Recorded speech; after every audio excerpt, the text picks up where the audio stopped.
We are very jam-packed. Oh, there's the microphone.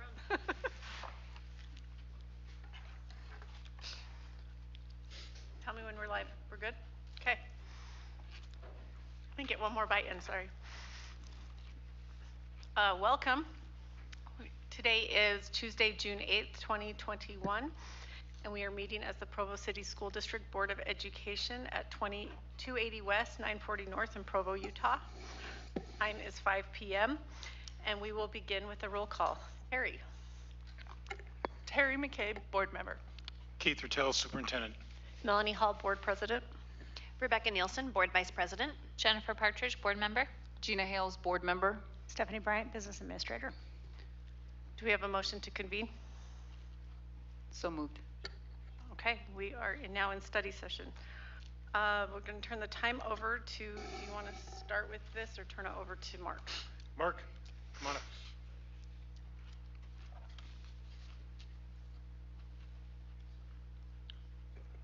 Hi, everyone. To start with our construction update tonight, I wanted to give you a couple of updates on the Temp View High Phase 1 project. First of all, before we talk about some parking restrictions that are in effect as of today, with the bids that were received about 2 weeks ago, our construction budget as of right now is just over 80 million, 80,661,000. We will continue as we seek your approval for that budget. Two things. One, that's the construction budget only, the 80,600,000. With soft costs, we're about 89 million right now. And again, soft costs represent design fees, impact fees, furnishings, fixtures, equipment, anything like that. That's not part of the construction contract.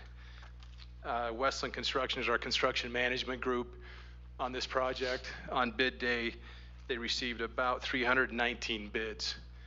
So they had good coverage per category. It's just a very challenging time, as we've discussed. I shared some escalation numbers with you per category that Westland shared with me. Just to give you one example, steel joists and decking have increased 104% since January. So most of the budget overrun that we are over our $80 million budget right now is due to construction escalation going back to January. That's where we've seen the bulk of that escalation. So $80 million construction contract, that includes what we've done with the new South Gym. That includes our initial site work that we've completed over the past year, and then the new bids. What we will continue to do at this point is look for any value engineering options, look for ways to minimize risk for subcontractors that are required to carry that risk for a three and a half year project. So that's what Westland's team is focused on right now. Any questions at all about that bid? So this is for the gym and the academic wing altogether. This is everything, correct? And Yep. I was under the impression schools didn't have to pay impact fees. There are certain impact fees on a project of this size. For example, with the power department, one of the costs we've already incurred is about I think it was $160,000 impact fee because we've increased capacity power-wise. So typically, if we match existing for new, there is no impact fee. But in this case, when we increase capacity, there are some, but it's at a reduced level. Certainly not typical to a normal commercial private market project. So the academic wing has been finished, the design is finished? Correct. So was there an addition for a bathroom for the transgender students? Correct. Yep, there are restrooms per floor. They are labeled as family restrooms per floor, but it can double in use as gender neutral as needed. Okay. So yeah, thank you, Terry. It's a 3-story academic wing that's part of this bid. The softball field is part of this bid. The softball field, for example, is about 1.1 million of the project. I was actually going to ask you to speak to the alternates a little bit. I let the board know that the softball field's something that we've committed to either way, so we might as well do it with, at least financially, it makes sense to do it with the bond money and with the build. But can you speak a little bit to the stadium, team rooms, and concessions, which is shown on our sheet that you sent as a $2.2 million option? Yes. So what we're doing with that alternate, we're looking at the opportunity while we have access to this during construction to create, with this concessions and with public restrooms for those athletic facilities. If you can visualize what we have at Provo High School, they have a very good layout with public restroom access for all athletic events or other events used on those fields. We haven't had that opportunity here at Temp View. If for some reason you decided not to proceed with those alternates, what we would have to do long term, we would still add the softball field. We would hold off on the improvements to the west side bleachers, the concessions, and the public restrooms. But at some point, we would have to, if you can look at this visual, we would have to come in going east to west across that track and field to do this. And we would most likely do that when we replace the upper surface of the football field in a few years. That's how we would access to do what we've got to do. It would be a little more costly at that point, one because of escalation and one because of that access challenge. And so we were looking at this opportunity to get better access at current pricing. So Mark, And sorry, one critical aspect that will happen with or without that alternate, we have to create better ADA access from what will be the new west side parking lot to softball and to the baseball field. So we'll have, when you see that 2.2, it wouldn't result in a zero net expense. We would still have some expenses because we still have to run those walkways and create that ADA routing. so these, where it says alternative possible cost savings of, it was like 3.8 million, that's including the softball fields and the stadium. Is that part of the 9 million on top?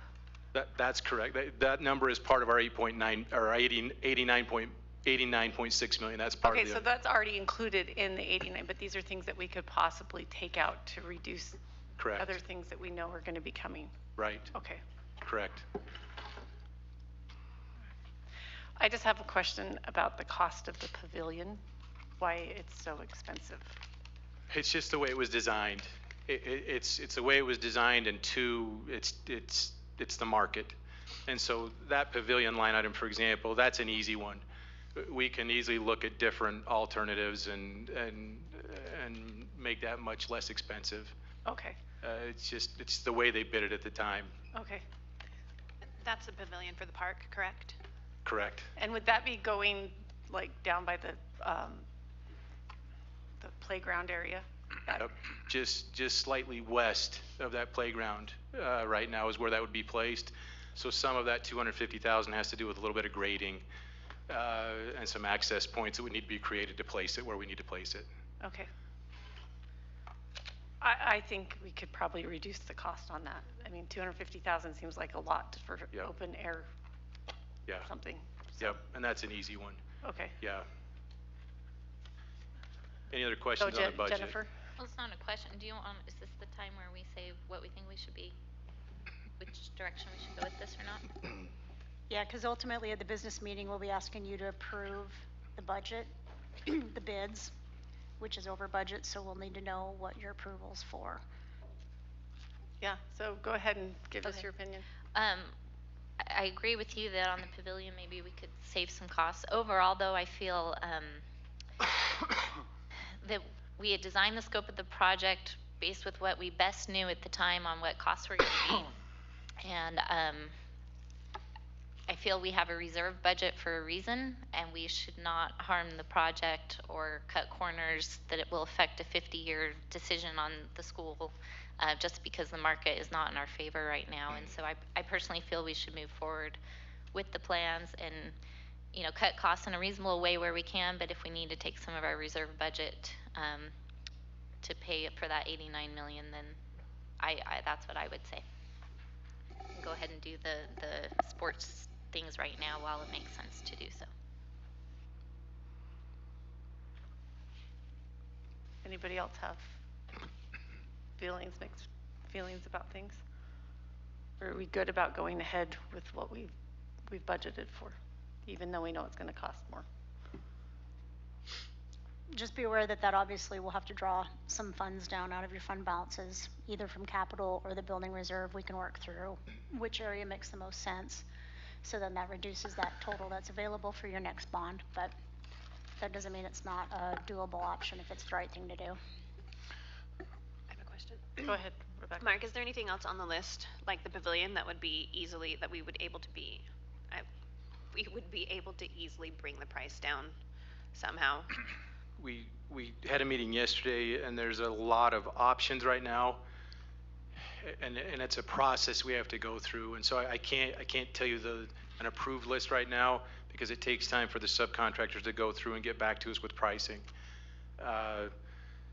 This is difficult because we've already been saying no for the past year during the design process, and we already eliminated a lot of things during that process because we were worried where we were headed. And so we're at a point that maybe we adjust. I think there's one line item listed where we were trying to improve the skylights over the existing Thunderdome. That's one we could eliminate, but we would shift it to a future capital improvement project instead of this project. And so we wouldn't pay for it now, but we could deduct it, and that's one easy one that we could eliminate. I just want to say, I think I'm with both Jennifer and Melanie. I'm in favor of going ahead with the project as planned. I don't mind if we need to use a little bit of our reserves, that's what they're for, but I wouldn't mind also looking into what we can value engineer somehow. Yeah.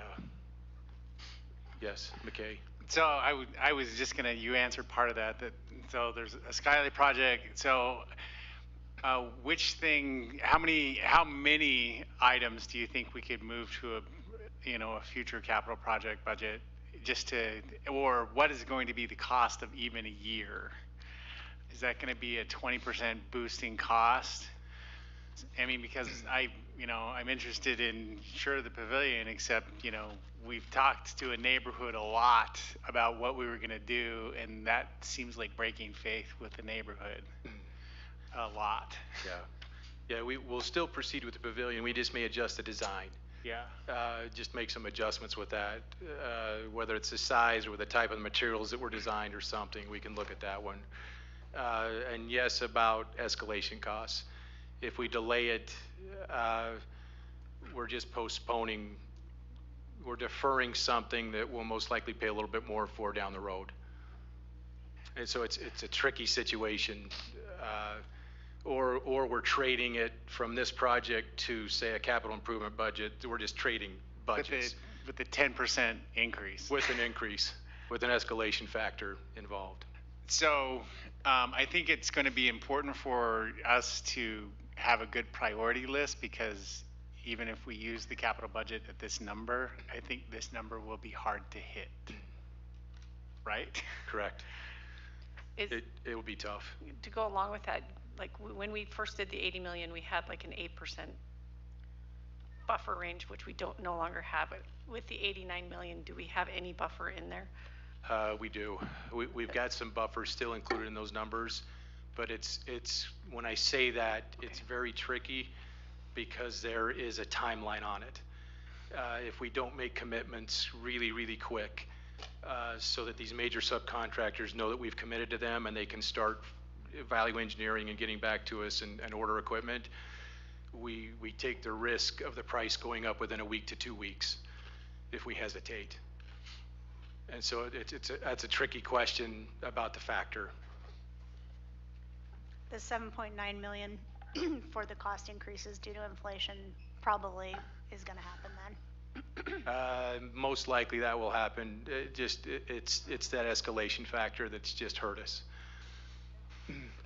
We've been getting a lot of calls over the past 2 weeks from other districts. The rebuild of Skyline High School, for example, bids the end of this month. New Cypress High School bids later this summer, and they're nervous based on what they're seeing and what they're seeing from what we just saw with Temp View. Is the new training room in any of these alternatives, or is it already built in? The new, I'm sorry, which The part? training room for Ben Ross? Oh, that's part of the plan, correct? It's not an alternative? No, it's part of the project. Yes, thank you. What Terry's referring to is the athletic training room, and that is part of, if we get your approval, that'll be one of the first steps we take, is to demolish an old area right now, and that will be one of the areas that we start immediately, one of the sections we start. All right, do you guys have any more further questions about the budget here and moving forward with that? So do we have to make a formal, So yeah, in business meeting, there'll be an approval, and I'll put in not to exceed 73.4 million because that's the construction costs on this phase that you're approving. okay, At the business meeting, we'll have the approval. okay. All right, go ahead with the rest of Okay. it. Just quickly, just some housekeeping items on the approach with Temp View. As of today, we blocked off parking, as you can see in the visual, on the north parking lot area and the northwest area. As we start this process, for the next 2 years, there will be 3 main entrances. The main entrance will be along the west side off of Temp View Drive, just slightly west of what's considered one of the main entrances now, close to the auditorium. That will be the main entrance. It's listed as number 1. Number 2 entrance will be on the south side. There'll be a construction walkway there, fenced area, safe routing for students. And then there'll be a bus drop-off entrance along that north side. Those will be our 3 main and only entrances for the next 2 years to Temp View High's campus. The current west faculty parking lot will remain as that. We need to add some additional visitor stalls, some additional ADA parking stalls, but that will remain open through summer of '23. The Upper East parking lot will close as of Monday, June 28th. And the only access up in that Upper East area will be for emergency vehicles or deliveries to the shop areas. As of yesterday, Kincaid, do you mind scrolling to the next slide? As of yesterday, we received approval from the real estate department with the Church of Jesus Christ of Latter-day Saints, and we want to thank them for their help. We've been working on this for several months. We appreciate their help. This chapel is just a little bit southwest of campus, across and south a bit from the tennis courts. As you can see, we'll have about access to 199 parking stalls. It'll only be available from 7 a.m. to 4 p.m., Monday through Friday. If there is an event that is needed by the church, we will need to coordinate with them and may not be able to use that some days. So even though this will help us a bit, parking as of now, this is what we've been sharing for some time now. It's now real. It'll become very difficult. And between public street parking, carpooling, walking, whatever can be done, it's going to be a tight situation here for the next 2 or 3 years. And then there's just a visual of that, what we're calling the new main entrance along that west side for the next 2 years. Jennifer? Will there be a safe walking route from one of those exits out to the seminary building and back? Yes. A walkway? Yep. Along that northeast side, they'll always keep a walkway from the school to the seminary, and they'll always keep delivery drives for child nutrition and other services as well to get back and forth to the school. Yes. Quick question. Can you tell me how many parking spots we have available right now? Like how many less is the 199? I apologize. I cannot remember the count, but it's much less. I think we're probably 200 and something less. Okay. Do we have enough parking for at least staff on site? Quick answer, no. There's going to have to be some public street parking by faculty as well. And they will need to use also, it doesn't show in this visual, but the small strip of parking just south of the tennis courts, they'll need to use that as well. Okay. So the east one can't be used at all? Starting June 28th, for a window of time, we won't be able to use that. They'll have so much traffic, construction traffic going in and out of that area, it'll be very difficult and unsafe. So what about for like football games? Those will be in the evening. Where will people be parking? Public streets. So they can't use the church.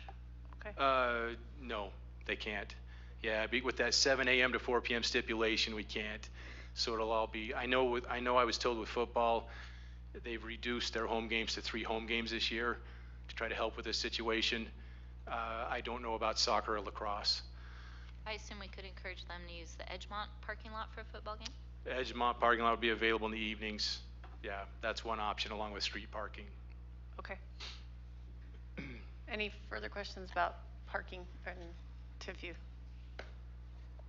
Okay. Our next item with our construction update, just as a refresher for everybody involved, we wanted to just share a reminder where we're at with concepts for a future Dixon Middle School. I've asked the team from Curtis Minor Architecture, Curtis Livingston and Kyle Mendoza to help us with this today. And again, this is just an effort to remind everybody where we're at.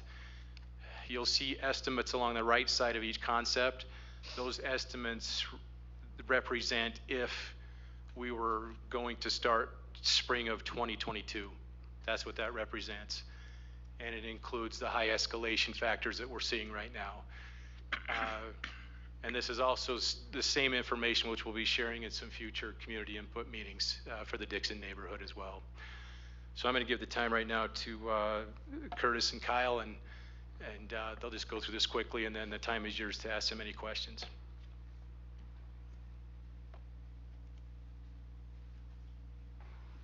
Well, we appreciate being here with you. My name is Curtis Livingston, just as a reminder, and want to just go through these options that we have pretty quickly so we can answer any questions that you may have about each. The option that you're looking at now is an option to rebuild Dixon Middle School on site without preserving any of the current or existing school.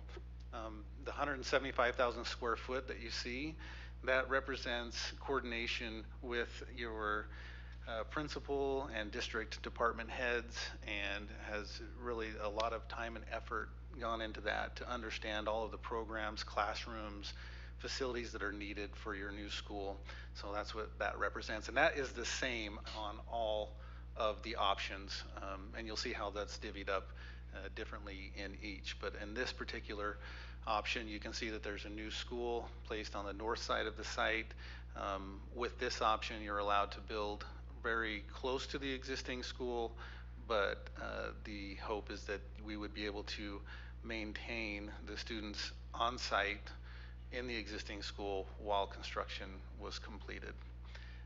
You can see that part of the school is in the kind of the left side of the school is your performing arts, your auditorium, some high volume spaces with the cafeteria and commons. Then there is an area that is solely 2 stories, and then on the far north of the site, you can see that there is a classroom wing that would extend up 4 stories. Part of, most of the building though will be 3 stories. When you look at the auditorium or the performing arts, those are high volume spaces. And so again, from a size standpoint, the height of the building will be increased from what you see on site now. Maybe we'll go to the next one, and then we can go through these, and then as you have questions, we can come back to them. This option represents the same school footprint, a reduction from 4 stories to 3 stories on that north classroom wing, as we would be rehabilitating the existing 1931 portion of the Dixon Middle School. That's the historic portion. Again, that piece would be rehabilitated to its original condition, not restoration. We're really careful to use that terminology, because if you talk about restoration or rehabilitation, there's different steps that you would take, but we think it's reasonable with the preservation studies that you had completed. All of the firms recommended rehabilitation over any of those other options. So that's what that would look like, and the existing school would be demolished around that. So you can see how 155,000 square feet would remain in the main portion of the building, and then you'd have 20,000 square feet that would be kept from the 1931 portion. We'll go ahead into the next. This option represents demolishing all of the school but the 1931 portion and building in phases around that piece that was kept. And you can see the different areas. This option, there's several ways we could do this. I think if this were something that was, an option that really wanted to be developed, we would further vet this option in terms of the plan in the different phases. It may look just subtly different than this, but essentially you can see that it would fit on the site. Now, with this option, we also we would want you to understand that this would require relocation of your students out of the existing building, because it'd be really impractical to keep them on site and shift things around and make that work and keep it safe. Go ahead, yeah, McKay. Is the cost of relocation included in, on No, the it right says- side? My understanding is no. Is that correct, Mark? So it's that cost plus the temporary, Yeah, wherever you would Cost move anyway, them. Yeah, so there would be, and whatever that could take on a lot of different forms depending on what options you have available to you. So that cost we weren't able to quantify it, but it would be significant. So, Just to clarify, none of the students would be able to be housed in the existing building during that phased construction, or we could keep some while some had to be in portables? that would be something you would explore, but it would be very difficult to get it done. Okay, and, so you're and upgrade. suggesting all Yeah. the students would have to be out for the 2 years or so of Yeah, construction? yeah, Okay. about 2 years, 2.5 years. Yeah, it would be very difficult, I think, logistically. Stephanie, sorry? So you'd have to have portables to house an entire school. Yeah, or an off-site location that you could use as a temporary school. Mark, just a reminder, how much was it going to cost us to do the portables at Temp View? Temp View, we were about $6.5 million. Okay. for how many students? For like, For 65 classrooms. So it'd be about similar.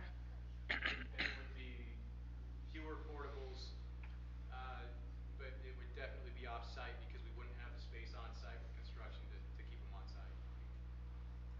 Yeah. Perfect. Any other questions on this? Okay. Let's go ahead to the next.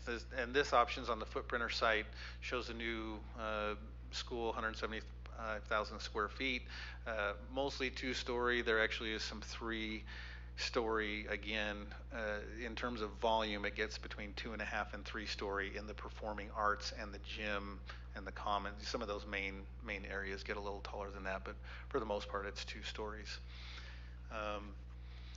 So with that, those are options that have been considered. They reflect having worked with your staff to understand the program and designed a floor plan to fit that and suit those needs. So, yeah, Rebecca.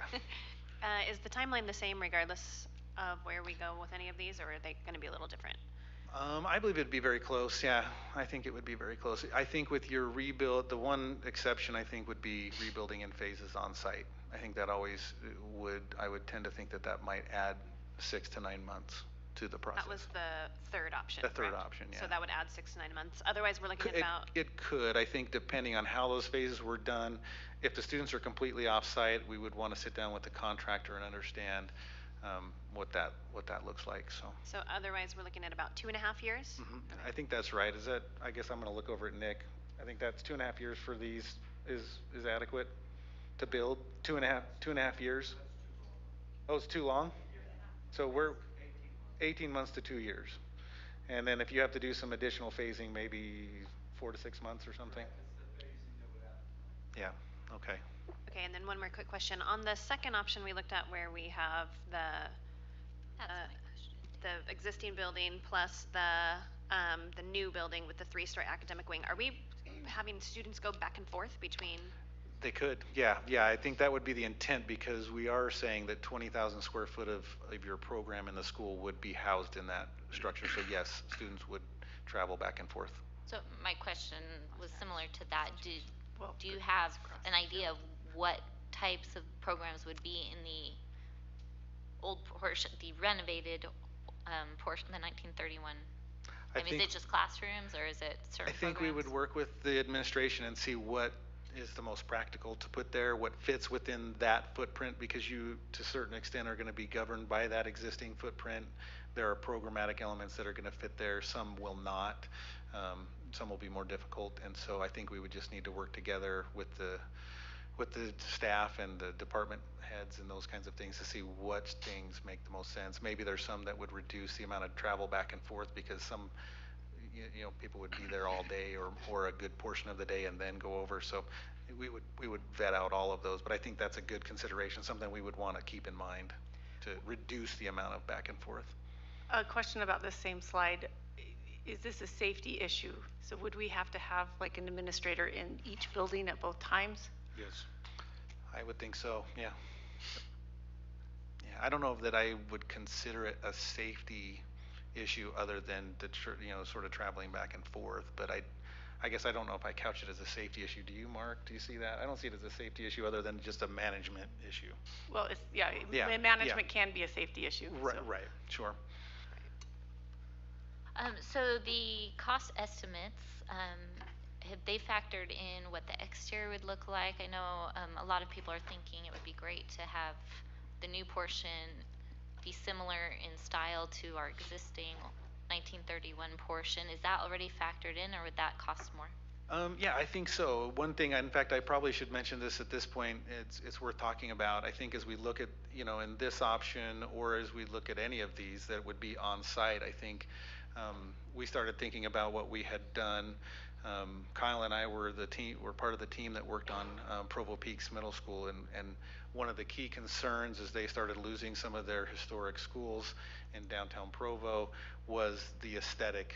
And we started looking at Provo Peaks and what that might look like and how that could be incorporated. And one of the options that we chose to do was to take some of the architectural language from the existing school, and we also then implemented some new language that actually reflected some of the downtown historic district and sort of put those things together. And you can see actually on this slide at the exterior of the building, if you look at the main elements, there's kind of a medallion. I think if you go to the next page, there might be a blow up of that. One more page. Okay, so you can see this blown up medallion. Those elements at the top and kind of through the middle are actual pieces from the original Fair Middle School. We then took those same elements and we actually cast molds of those elements so that we could use them where we didn't have enough of the existing to use around the entire building. And so with using some of the old language, bringing in some new language from the downtown historic district and putting those together, it was really successful and very economical. So if you also look at the wainscot in the left-hand picture, that is, a lot of people, I don't know what people think it is, but I think a lot of people think it's stone. It actually is precast concrete that's about 1 3/4 inches thick. We made about 20 molds, so they look a little, each stone piece or each precast piece looks a little different. And then we acid washed the face of it, which was very economical, didn't add very much cost. So this is the long way to get to the answer to your question, which is we did not see significant cost increase to do the exterior of this building the way we articulated it. It was very much in line with if we had other types of brick or stone, those kinds of things on the outside. So I would anticipate with some creative use of materials and bringing in some of those architectural elements from the old 1931 portion, that we could really take that exterior, give it that historic look so that it ties back to the community and the look that has been there for so long, but do it in a way that does not impact the cost greatly. Will it add some? Yes, but I think it's on the grand scale, it's very minimal. Again, it's precast concrete, and it's very thin, kind of put on like tile. Yeah, Rebecca. Sorry, one more question for you. For a while, there was an option floating around. People were talking about maybe saving just the facade of the current historic portion. Is that something that we've looked into or we're getting a design for, or would it be similar just to this third slide where we do the phased construction? I think it would be similar to that slide, and we would look at what's there now.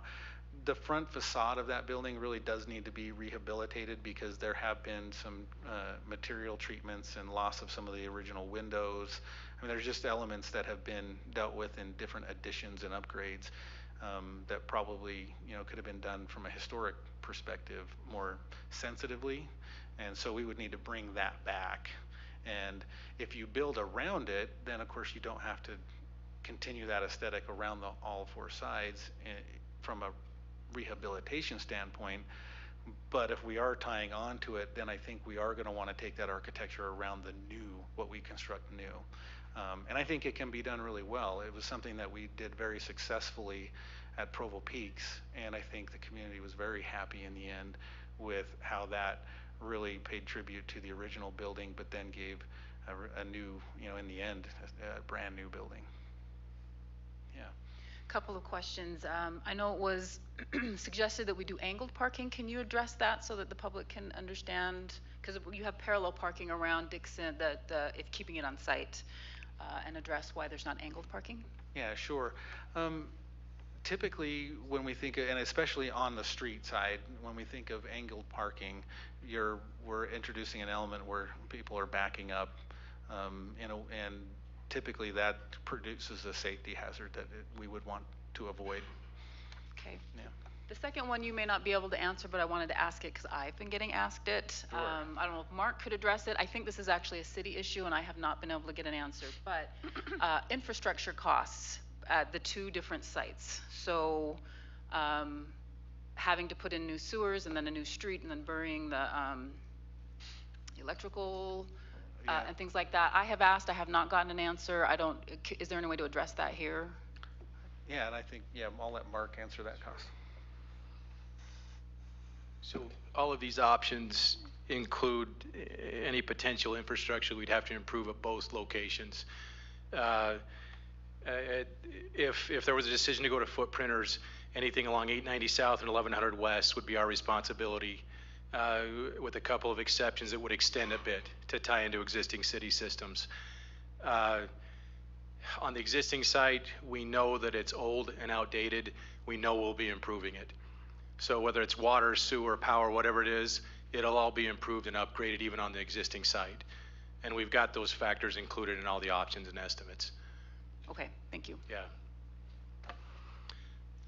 So to be clear, so beyond these options, is there some, in the real world, is there some actual way to say, oh, we're passing on this cost to the city? We put a school here and the city just would bear this extra cost. That would be their choice or not. And we would still be, if they didn't do anything else, we would still build the building for these numbers. Is that correct?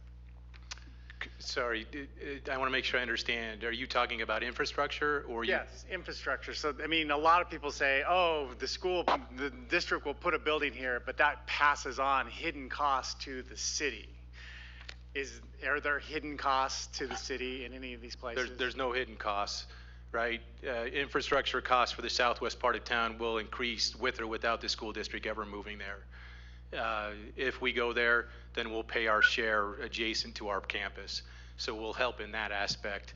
But over time, between citizens, utility increases, and developers, that will still follow a normal process that follows in any growing area. So if, let's say that developers had the footprinter site and they built homes there, would they then incur additional costs that we aren't seeing in the numbers that you've presented? Does that make sense? So like, would developers, if we didn't build there now and waited till it was more developed, would the developers then incur that cost rather than the city or rather than us? If the developers bought this portion and they developed that, yes, they would incur anything specific to that portion. And there's nothing that would be, there's no extreme out of balance in any scenario. It's either us with our share, the developers with their share, or if we're not there, then whatever happens at some future point with developers in the city. Okay. Are you asking that if we waited and built on footprinters way later and all the subdivisions around it got built in the meantime, that would then prevent us from having to do costs we would have to do if we built now? Yeah, prevent us or the city. Like, I think part of the concern is that there's there's thinking that the infrastructure will be built, and and even if we, as a school district, it's not included in our bond, it will be included in our city taxes. And so I'm just trying to tease out the answer to that question. Does that make sense? I don't know. No, it makes sense. And honestly, there's no extreme out of balance scenario. I can tell you this with full confidence. Whenever the school district, and not just Provo School District, but any school district builds in a neighborhood, they always pay more than their share. Even with our Temp View project, one of the line items we have is to run a new storm drain line from Temp View Drive down to Canyon Drive. And we included that on purpose as a way to help the neighborhood because it made sense to do that, and it's part of our project. We've done that, whether it's the old Sunset View or the old Rock Canyon site or the old Edgemont site. There's always something that we coordinate with the city to help, and it becomes something that citizens don't have to pick up at a later date. But right now, the key factor for Provo is the growth. It's the growth that's pushing those infrastructure needs everywhere. I'm sorry, I'm gonna just continue this same line of questioning just to make sure we're all clear, but if we were to go to the footprinter site, would that rush anything the city would have done at a later date? Because I've also heard that people were saying, well, yes, this isn't an extra cost, but it comes up sooner than it would have otherwise. Is that an issue? So right now, the city has already, and they've made this very clear, they already have a very scheduled timeline, right, with developers for anything happening in that southwest quadrant. That will continue with or without us. Our existing site, our footprinter site, has the capacity it needs for a middle school. That's been confirmed over and over by Public Works Director Dave Decker. So by us going there, it's not going to cause some problem for citizens. I have two questions about fields. If we build on site, where's the field during construction time? The field? Yeah, a field like is there any outdoor? There's no green. Yeah, if we stay on site and build, there's no green space during construction. So zero green space during that time. The other question is the number 2, where we have the rehabilitation and the new program, is that a regulation size soccer field between those two buildings? If by regulation you mean Utah High School Activities Association rules? Yeah, if they wanted to rent that field from us. Not for high school competition field, no. And we wouldn't be looking to do that for a middle school site. It would just be something for green space, something for PE, something for recreation leagues, but not for a high school competition field dimensions. But for rec leagues Like might want it? Rec leagues, yes. Okay, I have questions. go ahead. Everybody Yes. done? Can you go back to the Dixon pictures? So the very last one on the 4th page, where's Head Start? Head Start is still in the upper left. You can see those buildings, Kincaid or Darren, maybe you can use, just right a little bit lower. Lower. Yeah, that whole right area there. right there is Head Start, and our student services portables as well. So that's not disturbed with this concept. That's always just been left alone. Okay, and Curtis, on the page 3, is it possible to swap these? Have the building on the field side and have the field where the building is? And that would Just switch them. yeah. So if you go to So that the buildings, nope, go back to page 3. so it would Yeah. be, The parking lot stays the same. just make the Yeah, the parking lot stays in place, and then you just switch it. But we would need to relay that option out, because I guess why I was going back to option 1 was essentially that gives you kind of that same feel, and you'd almost just rotate that 90 degrees. It wouldn't be perfect because of the spacing, but we could look at that option. I mean, it's just like it works in that option, it could potentially work. We would just need to look at the footprint being different. Okay, and this is something that the principal has brought up. Will any of these designs encourage people to pick up their dog poop? That is a huge problem. we can do a lot of things, but that would be that is a huge ask. Yeah. We would just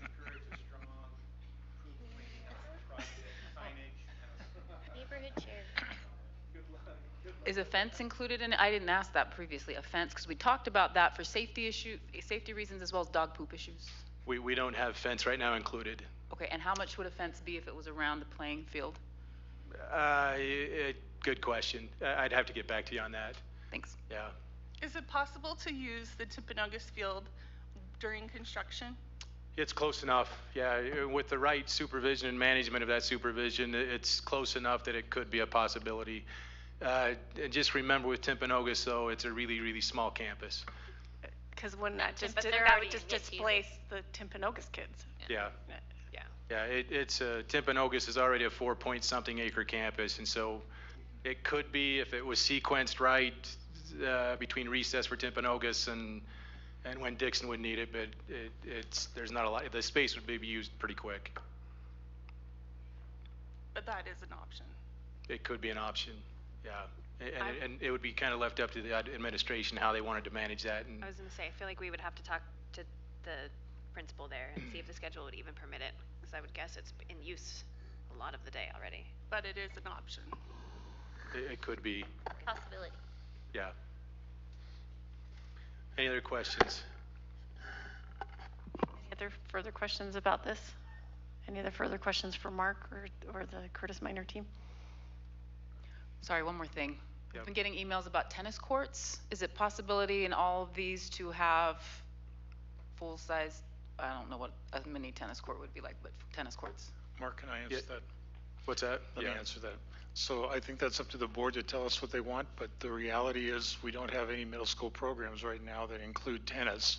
So then we're simply using some room on a very, very tight site for a community offering. Not to say that's not worth it, but our first priority has to be the programs for our students. So it would just have to be something that we talk about and weigh the pros and cons. Thanks. Is it possible to put a tennis court on the northwest corner of Franklin Elementary School during construction? Tennis courts are very expensive, and Franklin has a tight campus as well with open space. And But so, they have that northwest corner that also has dog poop problems. yeah, they've I mean, got that. Tennis courts will help, but. Yeah. So here's the problem with putting in even a temporary tennis court. It's about $60,000 per court right now. So if you put in 2 courts, you're about $120,000 plus site prep costs, and so it gets pricey. It's possible, but it's costly. Mark, thank you. Thank you. Thanks. All right, we're going to move on. Next, I'm going to turn. Thank you, Curtis. Thank you. This is for Jason. Are you going to do negotiations, negotiated agreements? Good evening, board. Thank you for the opportunity to discuss our negotiations. So we went through the process with our employee groups and are at that point where they have both ratified and come back to us that they're in agreement to accept the current negotiations for this year. And so we wanted to present those to you tonight, and I'd be happy to answer any questions. Have the teachers seen the professional development schedule? Are they okay with it? So that was, yes, that was presented to the negotiating team, and then they haven't seen they know there's an additional day. They haven't seen the exact layout, but it's very similar to the prior layouts, and that's what we described to them. So it's adding 1 additional day beyond what we've done in the past, and it adds more time for them to work in their classrooms, those kinds of things, because we divided it on the same lines of saying we usually divide evenly between the district having time for professional development, the school having time for professional development, and the teachers having time for classroom preparation. So Jason, the 1 additional day is a fully paid day. Right, and it is an add to payment, yes. So does the admin agreement, does that include principals or the principals and the teachers? They're in the admin agreement. Principals, yep. So along the lines with that, with August 9th, is that normal to be that, like have a week and a half, start a week and a half early from school? So that's Yeah. normal? We would have planned 1 day earlier, so Okay, it, so that is the time. they would have been August 10th normally, but, Yeah. okay. Exactly. We've usually ended with it starting on that Tuesday for the last number of years with the professional development ahead of it. Since we changed to a 186 calendar a number of years ago, we've had that number of days prior to school starting, and it has traditionally gone that early. Any further questions? So this related to the professional development, but maybe taking a little different path. Have we ever considered having some paid teacher days at the end of the school year? I've heard from parents who are frustrated that the last week or two of school seems like wasted time, and why aren't we testing the kids right till the end of the school year? And I heard some of it is because we are not paying our teachers any days after the school year to stay and do grades and things like that, so they have to get their grades in before the end of the school year. So has there ever been any consideration into that? You know, and I think that's a really good question. The survey that we do of the community involves the teachers and asks that we end our school year before Memorial Day. And so that puts some constraints on that, along with even adding additional paid days afterwards, because a lot of people, in all honesty, have a hard time wanting to return unless there's instruction involved. We did start summer school this week, and we do have people who've returned, but you know, it's not a great number of the 800 who did return. I don't want to say there aren't a lot of people teaching right now summer school, but it's not. It's around 200 people total, not in the range of the 800 that we have during the normal year. So there's that difficulty of getting them to return after Memorial Day, wanting to return as far as the teachers. The other part of that just off the top of my head I would answer is that the teachers do grading periods throughout the school year and they don't stop instruction. So I don't think the grading specifically has as much to do with the stopping of instruction. I think, you know, it's a long school year. We always talk about time being precious, and we try to work with people on saying, please use that time very wisely. Instruction shouldn't stop. We should be using it right up to the last few days. And there is some work to do to clean up and turn books in and do those kinds of things which aren't as instruction related, but we can minimize that time as much as possible. Okay, thanks for that insight. And I think we can have some follow-up conversations with Todd and Alex about some of that. So thank you. Yeah, perfect. Thank you. Any further questions about this? Emery, did you want to say some stuff? I know some of you talked to me prior to this. So related to the professional development calendar, what you see here, we needed to wait for ratification from our teachers. Now that we have that, you would be, can you scroll to the top of that, Darren, please? So on this schedule now, the first day for new teachers, and this would be paid by stipend rather than part of a contract, would be Friday, August 6th, and then all teachers would return on the 9th. If you have any questions about how that's coded, again, the owners are how the association and the district have worked together to divide those hours. And again, we've just moved forward with the same ratios as we have from the past to the new days. But this gives you a sense of the work that would be being done prior to the school year or prior to the students returning. Additionally, the law allows us to take up to 4 of our school days and convert them to teacher professional development days. So you can see that one of those, August 11th, is one of those PD conversion days. We call that PD Day 1.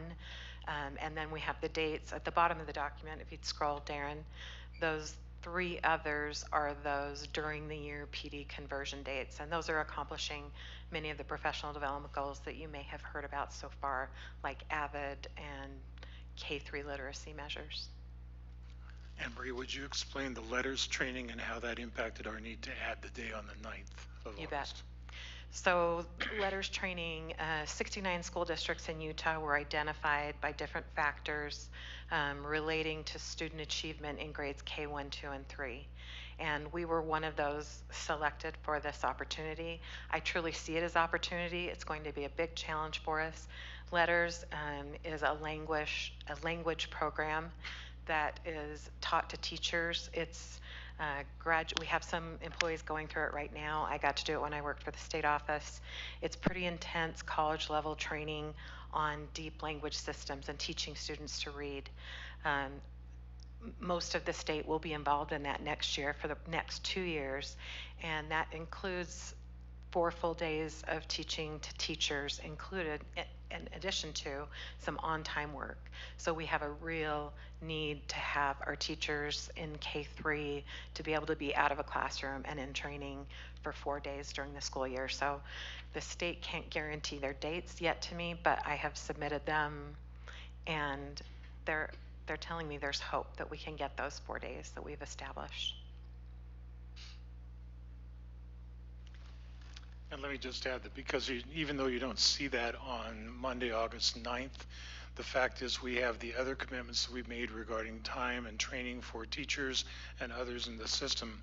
So it just worked out the way to move some things around to be able to fit letters in for at certain other times. And you can scroll through that and see where the letters chain does exist. Yeah, it would be reserved for those PD days. And then our other grades, 3rd and above, would be participating again, continued AVID training, blended learning and teaching, and then fulfilling some science PD that we have due to new standards and curriculum, and continuing some math as well. Any further questions? Thank you. All right, next we're going to have an athletic report by Todd McKee. Just while he's coming up, we will be asking you to approve that tonight. Is that correct, Anne Marie?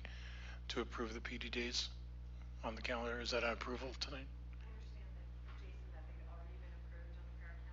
Okay, I don't know. Okay, thank you. Sorry to misspeak. Good evening. I appreciate the opportunity to update the board a little bit about our athletic programs in our secondary schools. Before I get started, I want to take a point of personal privilege and just acknowledge a couple of individuals who are with us this evening. We have Wendy and I from Temp View High School, and Mike Hunter from Provo High School. They are our athletic directors. And I must say that we're fortunate in our district to have probably the 2 best athletic directors in the state. Some years ago, we made a change in our program and went from a part-time teacher on a special assignment kind of approach with athletic directors to this model now where we have full-time athletic directors in each of our schools.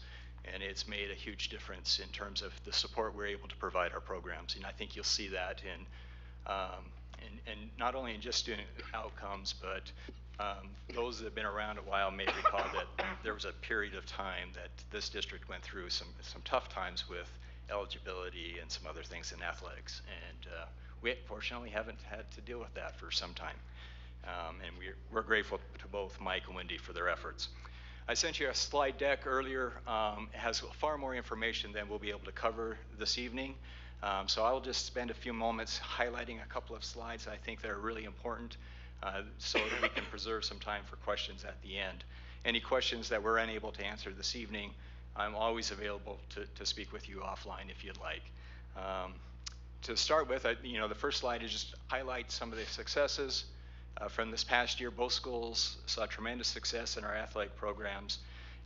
One point that I want to really highlight here is Mike Hunter was selected as the Athletic Director of the Year for the state of Utah, as well as the NFS AD Award. And so we want to recognize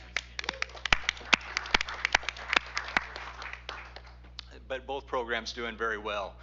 I provide some background just to illustrate for the board that our athletic programs are regulated from the federal level on down to the school level. So we have statute as well as board rule that govern our athletic programs, and then the school board has passed policy to help manage our programs currently, and so you can see some of that there.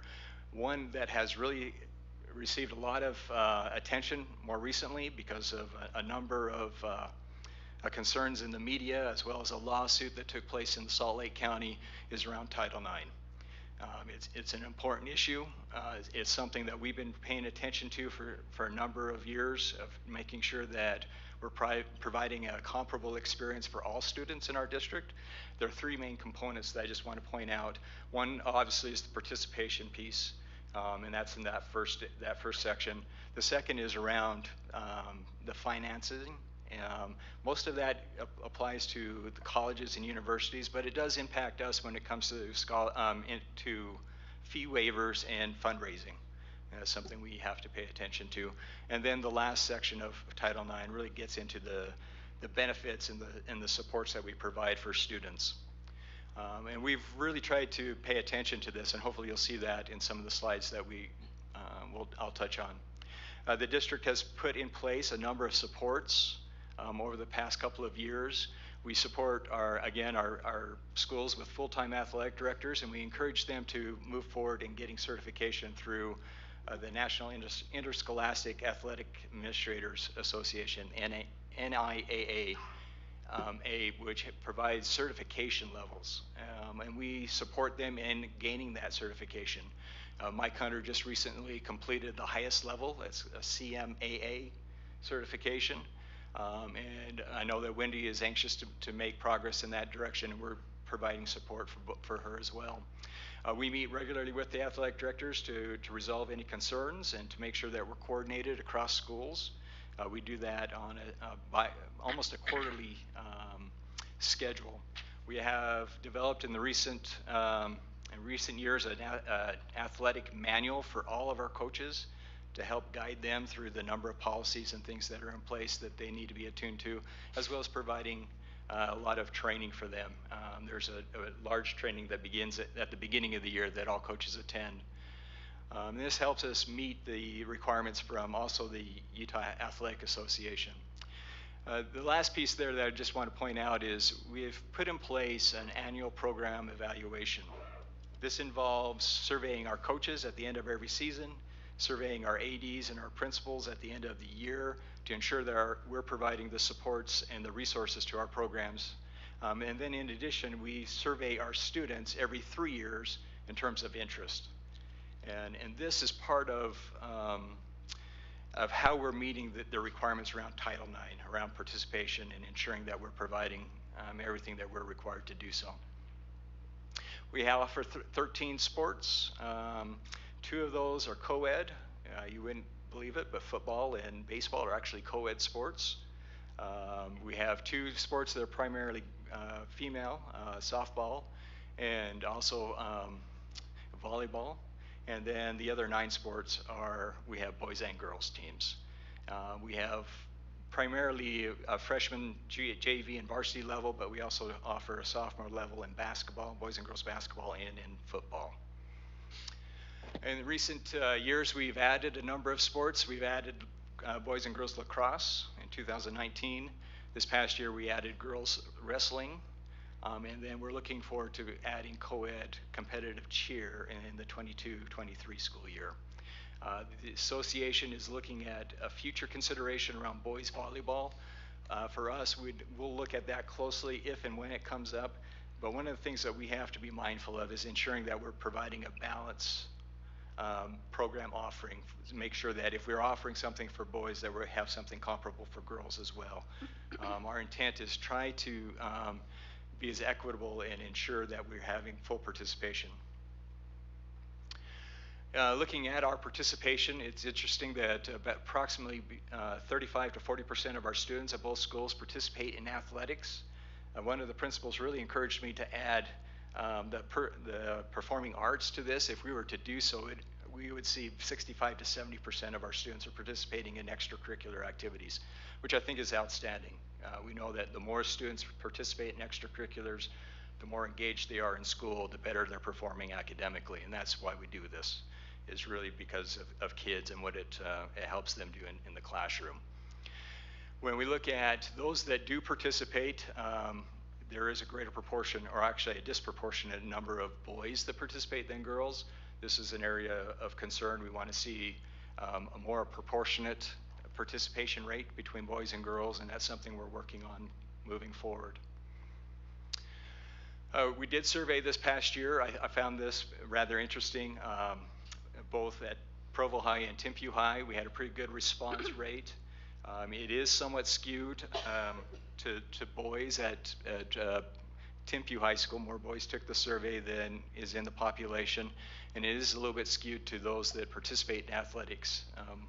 But nevertheless, the results, I think, are really informative for us as we go forward.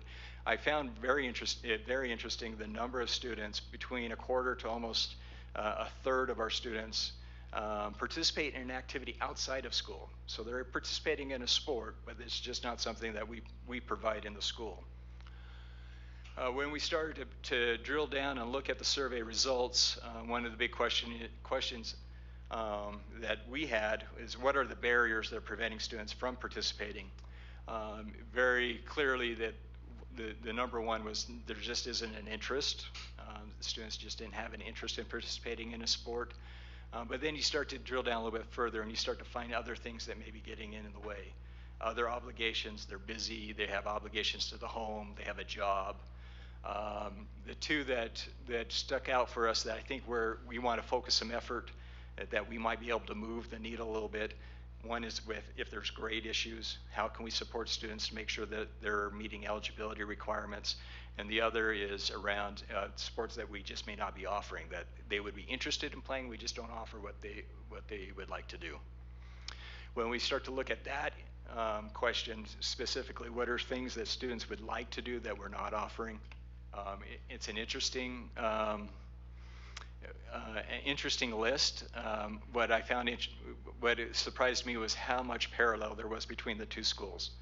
That the bowling seems to be of interest at both schools, as well as weightlifting and gymnastics. And then you have some outliers like ultimate frisbee and badminton. I know that we do provide ultimate frisbee as a club at one of the schools, so there may be opportunities here where we can offer a club activity for students. As we start to look at our current challenges and then the direction of our athletic program, the challenges, obviously, as the board is very well aware of, we have a challenge with the softball field at Temp View. Fortunately, that's in progress. We have a plan in place, and we anticipate in the next year or two of being able to provide a quality facility on campus for Temp View High School once the construction phase is completed. The other challenge that we face is, the issue around, I highlighted this early on around Title IX, there's that second component around funding. And it's become such an issue that the state has had not just one, but actually 3 different trainings for districts around Title IX and our obligations. The 2 takeaways from this that we are still trying to understand is, one is, how do we provide equitable access to fundraising for all students? We may have situations where certain programs are very aggressive with fundraising where others are not. So how do we ensure that there's equitable access for all kids? The other is there's a real emphasis on making sure that total funding, regardless of source, whether it's fundraised, fee, or donation, that it's substantially proportionate to the participation rate.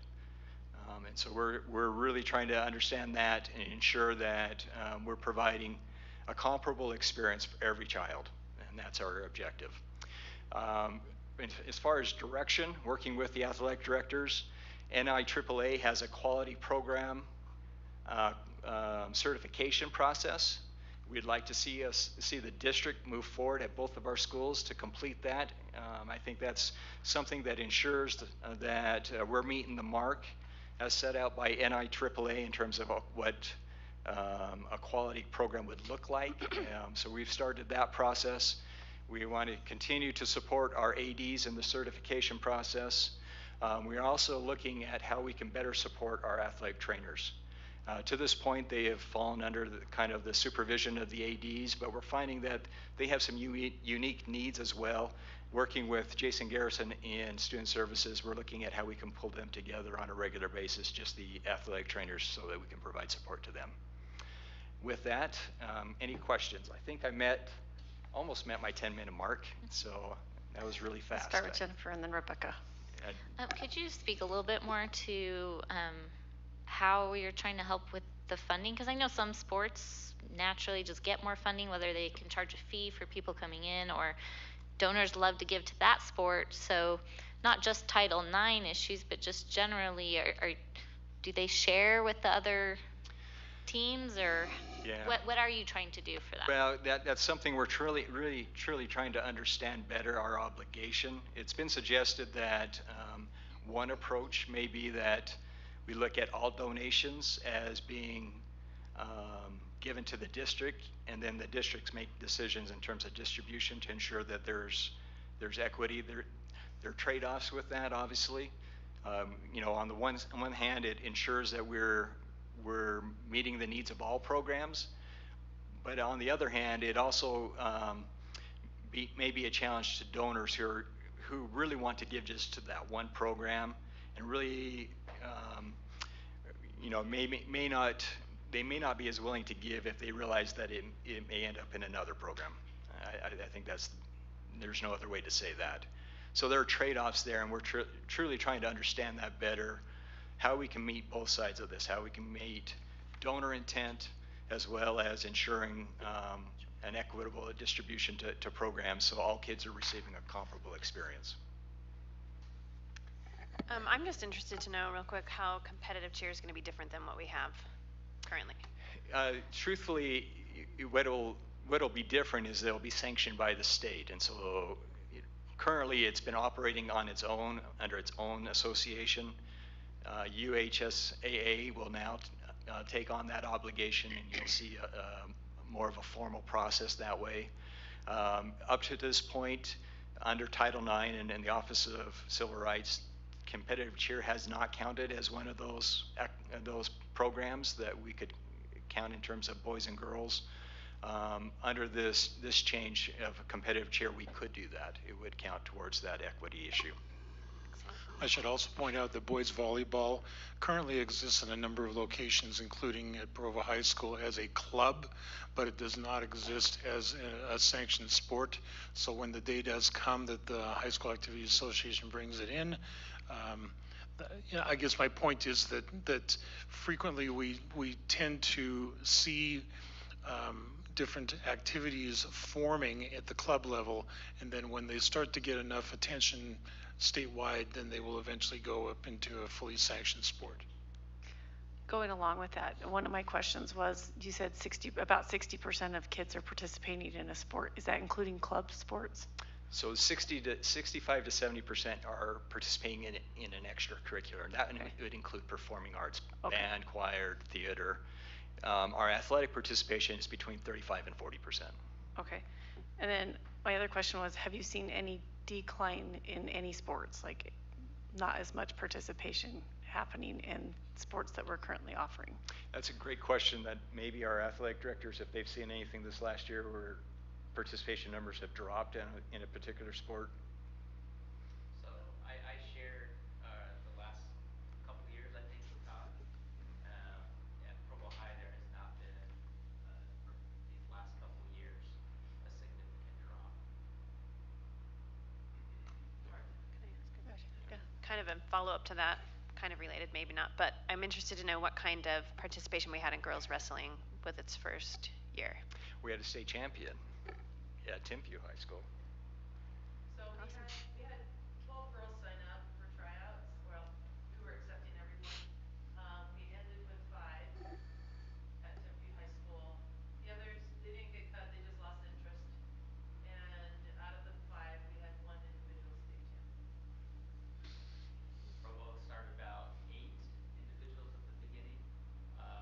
Some interest level as well, I think, is why some dropped, but also was mentioned before grade issues. So they were allowed to continue to participate from a practice standpoint, just not compete.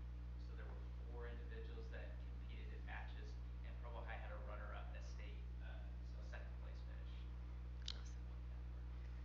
Okay.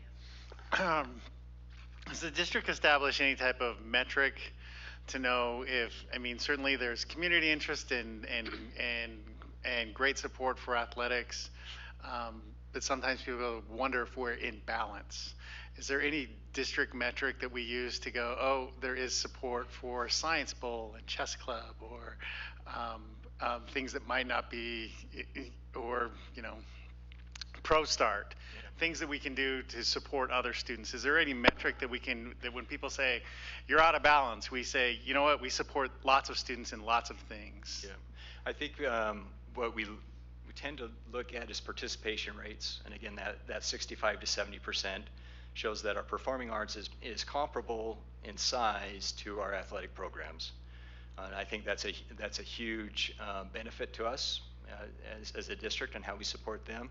In terms of these other kind of co-curricular activities, we don't necessarily have anything other than, again, if we were to go out and survey. And what we've started to do just in the athletic realm is to survey student interest in terms of athletics to make sure we're meeting the mark there.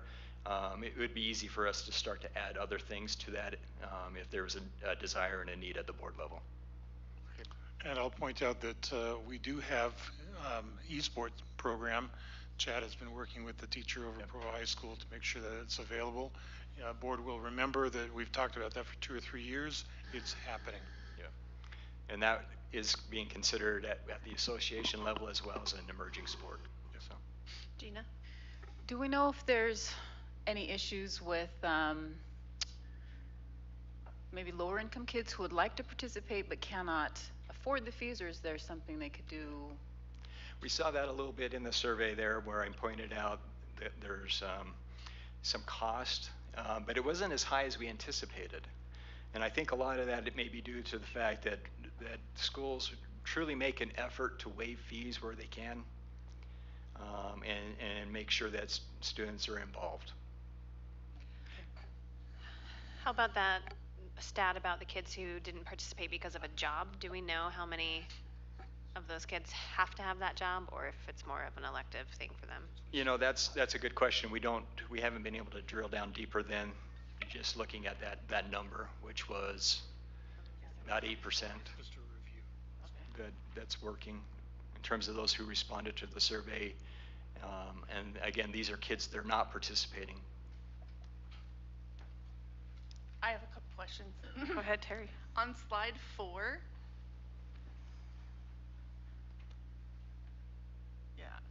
nope. This one? Yeah, at the bottom, it's athletic trainers. Instead or of certified just athletic trainers. Instead of just trainers? Yes, there is a difference. I understand. Okay, on the next slide, the NATA does not certify athletic trainers. It's the Board of Certification, and they are completely separate and different. And one thing to mention is the state, to practice as an athletic trainer, you have to have a license to practice in the state of Utah, and that's a separate application compared to taking the National Board of Certification for athletic trainers. Yeah. And as I mentioned, there's an obvious need for us to bring our trainers together more frequently to better understand their needs. Yes.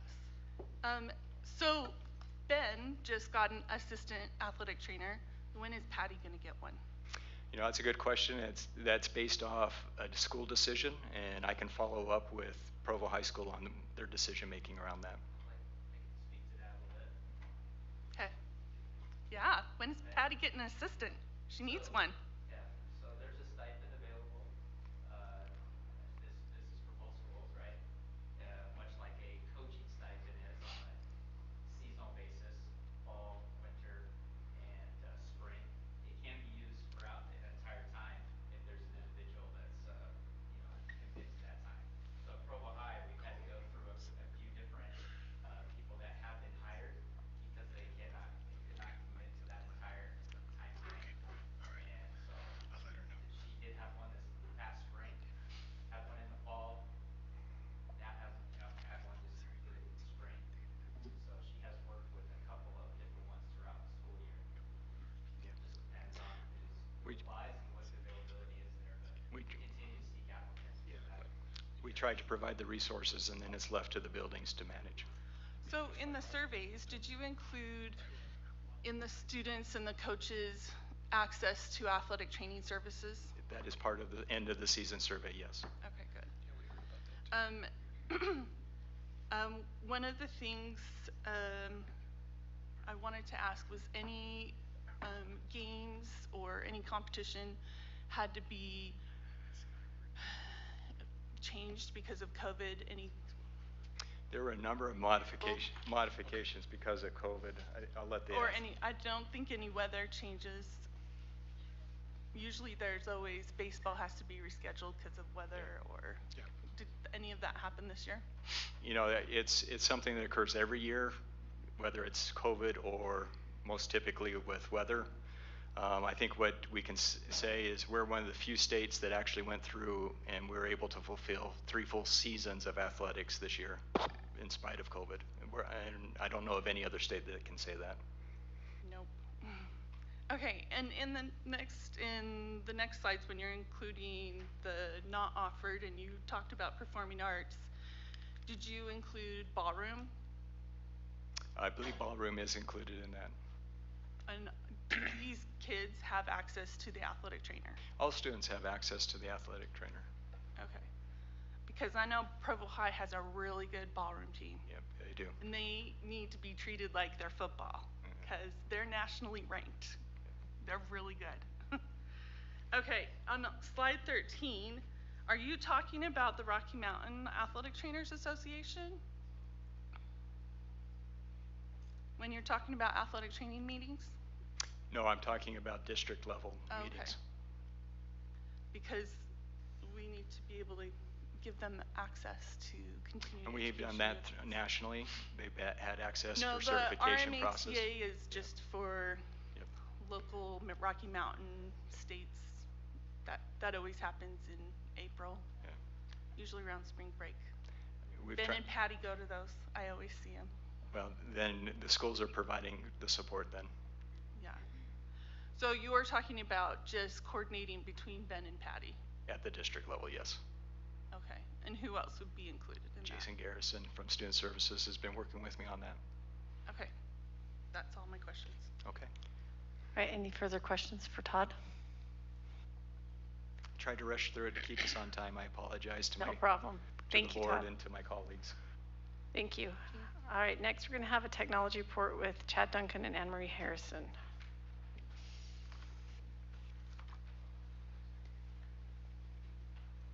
Hello, board. I appreciate the opportunity to speak to you. Steph, since this is your last official meeting, I guess, and I'm going to try not to cry, we're going to miss you. But before you go, I do have a special request, and Mark's going to like this one. I want to put a requisition in directly following this meeting for, 25 scooters with trailers for tech so that we can park at Temp View when that time comes. So if you'd just approve that for us tonight, I'd appreciate that.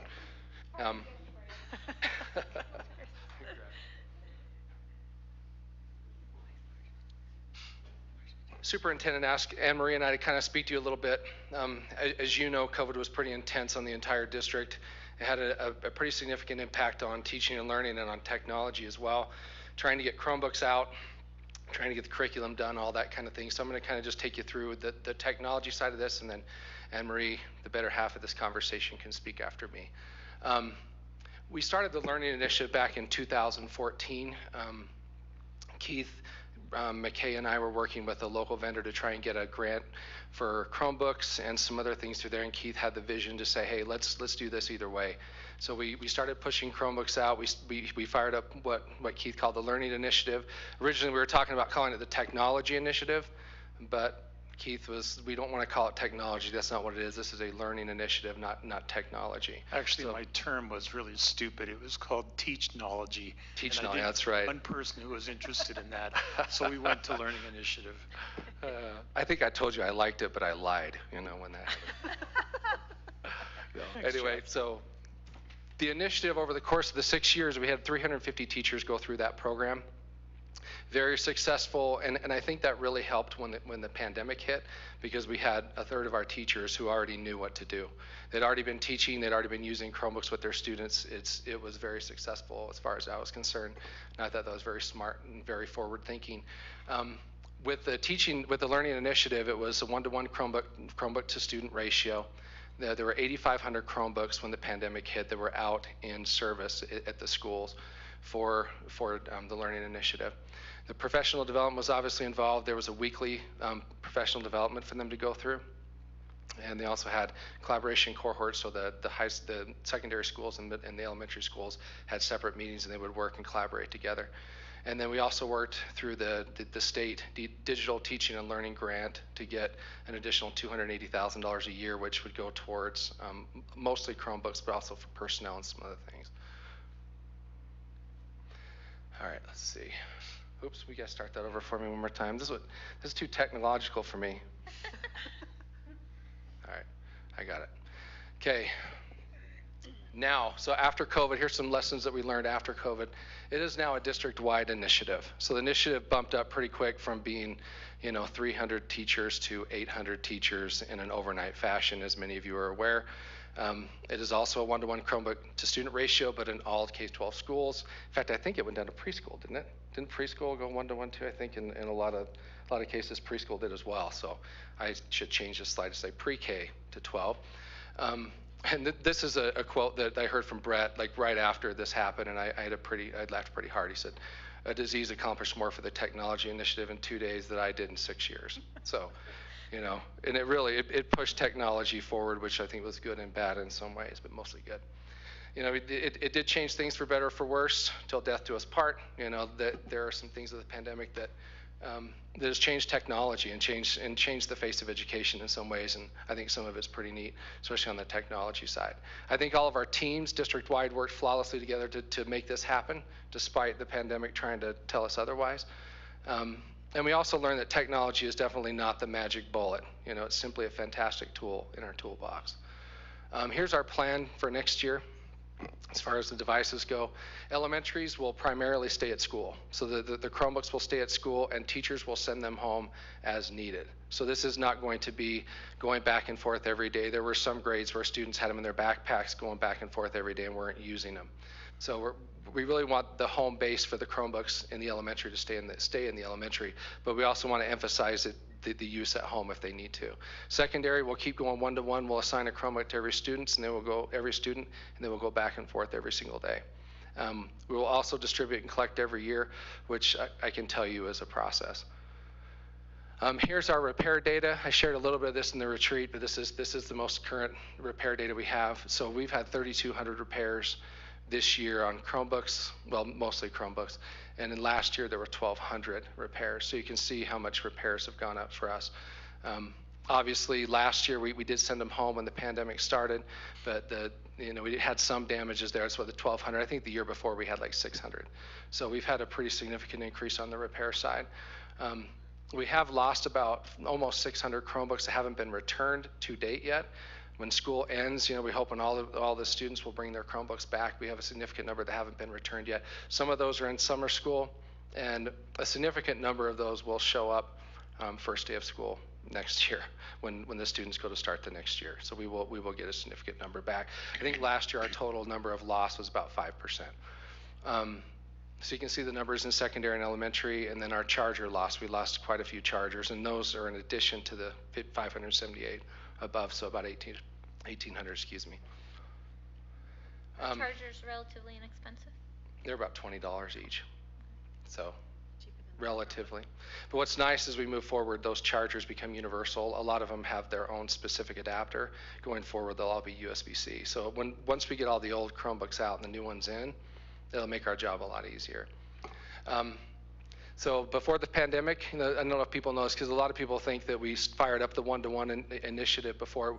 Before the pandemic, we had more than one device per student district-wide. Now, they were distributed differently than they are now. So we had them in labs, and mobile labs, iPad labs, those types of things, CTE. So before the pandemic, we actually had more than one-to-one. After the pandemic, it's 1.2, and that number is just going down. As we go through the process with schools, we'll be dismantling labs they're not using, things like that. So we've been working with the schools to try and reduce the technology in the building because we have one-to-one Chromebooks.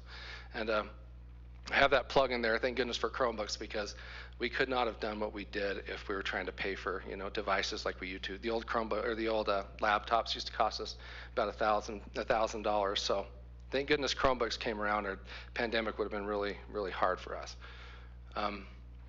The survey that we put out recently, 83% of those that took the survey felt that the technology department did a good job supporting them during the school year. One of the biggest things we saw is that teachers really want more professional development surrounding the Chromebooks themselves, and also with all the curricular programs that they use.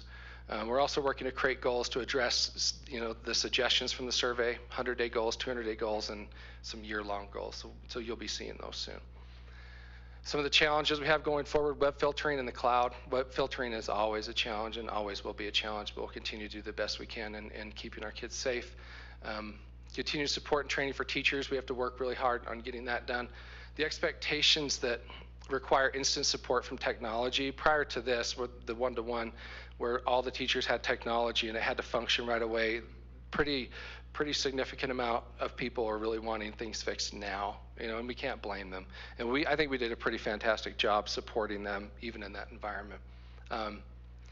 We are going to work to continue to support students and parents. We have a help desk solution for them and phone numbers they can call for support when they're having issues at home.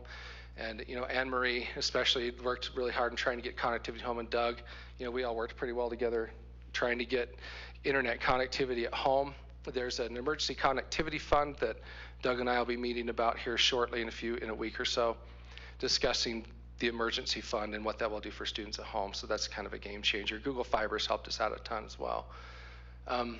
We have a few other challenges. Our repair facility, obviously, with all the repairs we're doing now, is not big enough. So we're looking to see what we can do to get more space.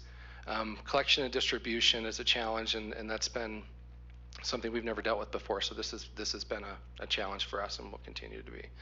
Financial accounting for loss, damage, and vandalism of devices, and obviously professional development. So that's kind of a segue into Anne Marie's part. And right before I give it to her, here's a report technology I heard from some of the teachers with one-to-one. It assisted them with differentiated instruction, it aided in small group instruction, formative and summative data through the online programs, increased student engagement. Online testing is kind of a big thing too, because in the past, they used to have to schedule a lab to test. So a lot of them would be testing weeks before they would need to now with Chromebooks. So that's been a significant thing.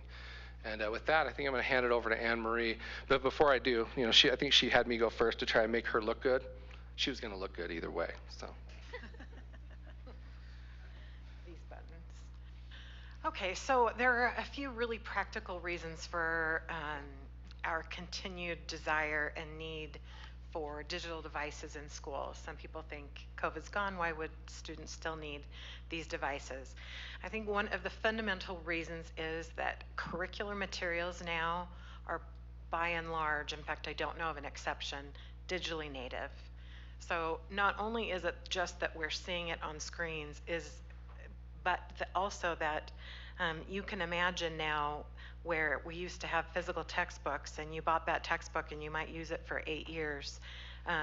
It was limited to whatever you had in there. And the new digitally native curricula has updates, continual updates. They have multiple vendors. They have lots of options. So teachers can go through and really formulate exactly what they want from many options.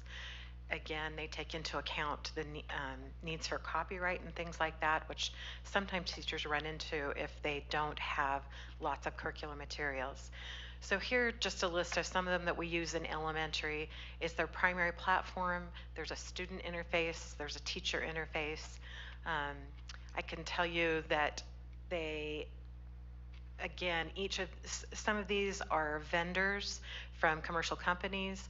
The Science Seed Storyline, that's a Canvas-based program that was primarily developed by Davis School District. They had a grant from the state, and the state is using those resources. But again, just everything that technology gives to you beyond just being on a screen, but having interactions available, having video support, having translation support, it's really exciting, the field of curriculum right now, to see all of the great resources that are being put together for teachers. Here again, all of these are digitally native. That My Perspectives is fantastic. They have agreements with several newspapers, magazines, other publishers, so there's current content in there to add to what a teacher's putting together as they design their instruction. Another tool that has become critical for us in the last year, and we know that we want and need to continue with, is Canvas. That's an LMS, a learning management system. There are several of those. Canvas started as a college tool, and has quickly learned they need to respond down to lower levels. Our K-3 teachers, as a former first and third grade teacher, I can tell you that Canvas wasn't built for first grade, and however, they're responding, and they have a new platform they're introducing this year that really does some of the things that teachers have craved. So this is sort of a course developed platform where teachers can design all of their things instead of having that old plan book in columns, days of the week. They can put the actual video links in, they can put their own presentations in, it can do assignments and assessments and grades. It's an entirely new platform that made digital teaching possible. Another tool like that is incredibly useful and that our teachers can use is Nearpod. Nearpod kind of goes from that bigger level of Canvas down to the lesson level, where teachers can access what students are doing at the same time. So they can say, watch this video on this. The teacher can also see what the students are doing on their devices with this tool. Utah Compose is another program that we have for all of our students 3 through 12. And we need to get our teachers more professional development familiarity with, because it scores writing for teachers. And it's this artificial intelligence and scoring writing is improving with time. And imagine now we can have a science teacher assign a report and have Utah Compose score for everything having to do with the mechanics of writing, and they can just look at it for the science of the writing. So it really has cross-curricular applicability, and again, having one-to-one devices, our teachers can utilize that far more. Again, here are just some more of those tools that are very, very utilized. Clint Smith has been great about vetting new apps so we can make sure that we're staying in compliance with standards on student protection and data privacy. So additionally, just adding to what Chad said, the Digital Teaching and Learning and Grant that was submitted this year these are some of the things that were addressed in that teacher mentors will be placed in each school. So we have had a year of great practice, and now we can draw on some of our in-house experts and pay them a stipend or provide even more support for them to learn how to use these things more. This is a problem that might disappear more with time, just because our newer teachers, younger to the system, are coming knowing far more technology, as you can imagine, than those in the past. So they tend to come and really already know things they want to use, and they've got them embedded. But we still need to support lots and lots of educators in the very deliberate process. So second, district-led training will be provided to those mentors. So again, we want to have a kind of a set of here are programs we support.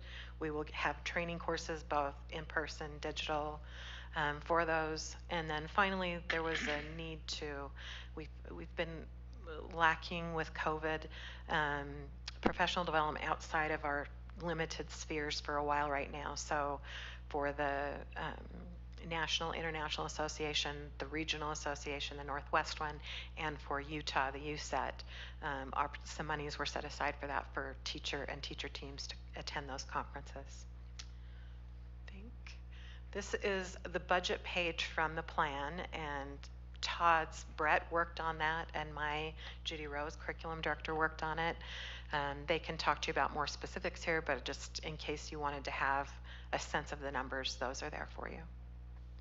And we have received this grant every single year that it's been offered. I think this is year 6, I believe. Yeah, we got notice that our application was accepted preliminarily probably 2 weeks ago. So I anticipate we'll get it again, and again, be able to really support teachers in their teaching by continuing through with this. Any questions for any of this? Go ahead, Jennifer. This is great to see all the work that technology has done this year and that teaching and learning has done, and where you guys are going with supporting educationally. And I'm wondering if we've thought about it, and if not, how can we work on something to support our students with having so much access to technology? I've heard from plenty of parents, and I'm one of the parents myself that is concerned about secondary students, especially on devices all the time, their mental health, their study skills. They're taking forever to get things done that shouldn't take so long because they're distracted on YouTube and chat and all those things. So how do we support them as a district? How do we support teachers in supporting the students and teaching them good skills? Because it's a life skill they need to learn, but right now I think most of them are struggling with that. Sure. I think one of the things, the state has a requirement that training for students on computer safety is done every year. So there is a state provided curricula. It's a kind of an assembly style thing that many principals direct in their schools. It really is, I can say, built into the programs themselves. For instance, that My Perspectives program I told you about that's used in secondary English, students are making goals within it. The Nearpod program I showed you has teachers seeing every student's mini screen at the time. So it's a part of helping teachers understand how to utilize it best. I'll tell you, when my own stepkids went to our secondary schools in the last decade or so, teachers had a real tendency to say, put your phone on the desk, don't touch it. I had one daughter that would write her papers on her phone, which was maddening to me. I could not understand. But that's a familiar device for her. So we really have some questions about how will we regulate what's going on there, both in terms of productivity and learning, as well as that safety level. Chad, do you want to speak more to this? Yeah, I just want to do a quick add. One thing we're working on as well is a mechanism for parents to be able to see what's happening with the students on their Chromebooks. So that's something that we are actively working on, and we'll give you more information as we get more information. But we are actively working on that. So. That'd be great. And as a follow-up, I think I heard one of the secondary principals say that all secondaries are getting trained on Avid in all classrooms. So can you tell us more about that, and will that help them with some of the study skills and the technology? Avid certainly talks about, Todd, you're welcome to add anything, but Avid certainly talks about productive learning strategies, study skills, note-taking, things like that. Again, I think as teachers learn more about learning, this really all comes down to some of the fundamentals. Teacher clarity that we've talked about, identifying a learning target, having students know what the success criteria are for that, and having them engaged in the process through discussion, through interaction digitally or orally. Those are all part of the picture, and I think all of our services are trying to go towards that. I think that we want technology because it does offer us great opportunities for individualization and differentiation and keeping students on track. At the same time, it offers those marvelous distractions as well. Yeah, but I do think that we could say that as teachers become better teachers overall, technology will enhance their teaching too, will enhance students' active participation. And there are some really hard questions like, are we going to allow kids on their phones when a lot of high school students, that's their platform, that's what they know, that's what they want. I'm not saying we will, but how are we going to reconcile these things policy-wise and practice-wise as we're supporting teachers in really being able to take full advantage of what they have? I know some teachers have felt so frustrated this year that they've basically said, I want to close that as much as I can and have one-to-one interaction with students. And I completely get that, but we're going back to an ideal environment now where we're not being forced to use this. We're allowed to use this and look at it for the positives it gives us.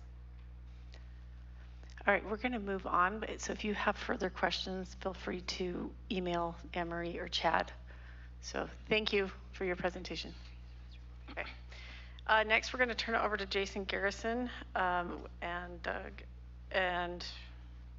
Doug Finch for the Raptor Pilot Program. Yeah, thank you. Student Services has a little time on today's agenda to cover two things. We're going to move one of those to your next board study session, the attendance policy updates, based on just timely things around state legislative actions, as well as trying to re-engage students in attendance patterns again. But right now, we, just as a way of reminding, we visited with you about our visitor management system back in March when we started talking about something besides COVID all the time. And we have the benefit of about 5 to 6 weeks of pilot experience in 4 of our schools. I've asked Jason Garrison to come and present a little bit on lessons learned, and then you can anticipate that when we meet again with you in August, that we will give you a more clarified and distinct plan for how we'll implement that visitor management system in additional schools. So again, hopefully you'll get an opportunity to see the hard work his team, and he's got people in technology and the grant writing who are here to support today to help answer questions as they come up with our remaining 15 minutes of the study session today.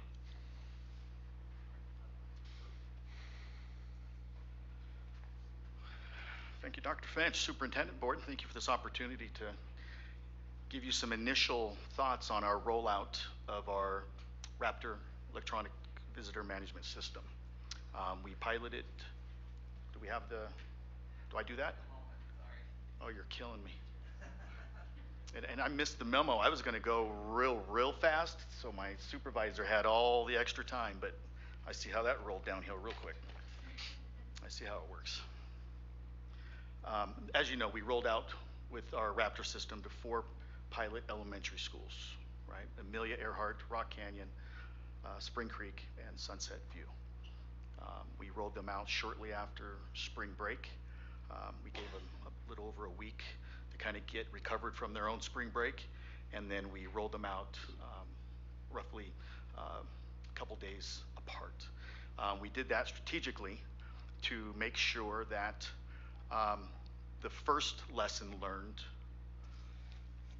for the success of this program was achievable, and that is having Scott Chandler and Charity Williams on your team as project managers. I've kind of defined them myself, but having them on our team is the reason that this program, or this system change, I guess, in the way we do business and in welcoming the community and our families and protecting and ensuring the safety and the security of our students. The success so far has been credited to Scott and the Charity for their hard work. We ensured that they were in the vestibules the day each of the schools rolled out. They were there for multiple days, troubleshooting, answering questions, walking families or parents who may not have been comfortable or uncertain how to get through the system, helping the front office staff how to get through and how to navigate it. So they had that hands-on experience with two of the best team members I can think of. So with that was the first lesson learned. So as I go through this really quick, we had talked about the 4 pilot schools. You should have the template of the PowerPoint in front of you. I feel really honored that Superintendent McKee chose the same PowerPoint template that we did, that I have here for you. So great minds must think alike.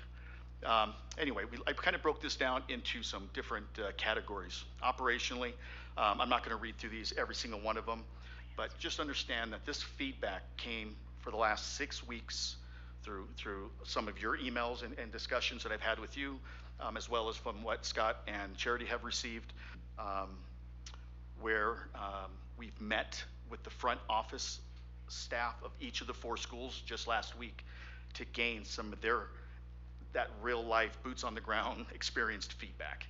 So it's not just going based on what we thought would be an issue or what could be an issue.